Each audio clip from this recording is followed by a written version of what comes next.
ರಾಜ್ಯ ಬಿಜೆಪಿಗೆ ಇಡೀ ಪ್ರಪಂಚವೇ ಮೆಚ್ಚಿದ ನಾಯಕನೆನಿಸಿಕೊಂಡ ಸನ್ಮಾನ್ಯ ಪ್ರಧಾನಮಂತ್ರಿ ಮೋದಿಯವರ ಬಲವಿದೆ. ಅವರಿಗಿಂತ ಬೇರೆ ಯಾವ ಶಕ್ತಿ ಬೇಕು ಹೇಳಿ?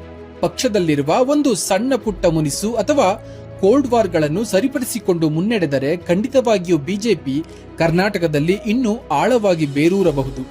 ಇನ್ನು ನಾಯಕನ ವಿಚಾರಕ್ಕೆ ಬರುವುದಾದರೆ, ಆಡಳಿತ ಪಕ್ಷವಾದ ಕಾಂಗ್ರೆಸ್ನ ತಪ್ಪು ನಿರ್ಧಾರಗಳ ವಿರುದ್ಧ ಬಿಜೆಪಿ ಹೋರಾಟ ಮತ್ತು ಪ್ರತಿಭಟನೆಯ ಹಾದಿಯಲ್ಲಿ ನಿರಂತರ ನಿರ್ಧಾರಗಳನ್ನು ತೆಗೆದುಕೊಂಡು ಆಡಳಿತ ಪಕ್ಷ ಮಾಡುತ್ತಿರುವ ಅನ್ಯಾಯದ ವಿರುದ್ಧ ರಾಜ್ಯದ ಜನರಿಗೆ ಜಾಗೃತಿ ಮೂಡಿಸಬೇಕು. ಆಗಲೇ ಆ ವ್ಯಕ್ತಿಯಲ್ಲಿರುವ ನಾಯಕತ್ವದ ಗುಣಗಳ ಮೇಲೆ ಜನತೆಗೆ ನಂಬಿಕೆ ಬರುವುದು.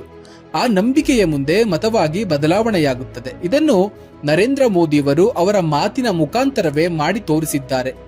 ಆದರೆ ಈ ರೀತಿಯ ಹೋರಾಟ ಇತ್ತೀಚಿನ ದಿನಗಳಲ್ಲಿ ತುಸು ಕಡಿಮೆಯಾದಂತೆ ಕಾಣುತ್ತಿದೆ. ಇದು ಹೆಚ್ಚಾಗಬೇಕು. ಹೆಚ್ಚಾದಾಗಲೇ ರಾಜ್ಯದ ಜನತೆಗೆ ಬಿಜೆಪಿ ಪಕ್ಷದ ಬಗ್ಗೆ ಇನ್ನೂ ಒಳ್ಳೆಯ ಅಭಿಮತ ಮೂಡಲು ಸಾಧ್ಯವಾಗುತ್ತದೆ.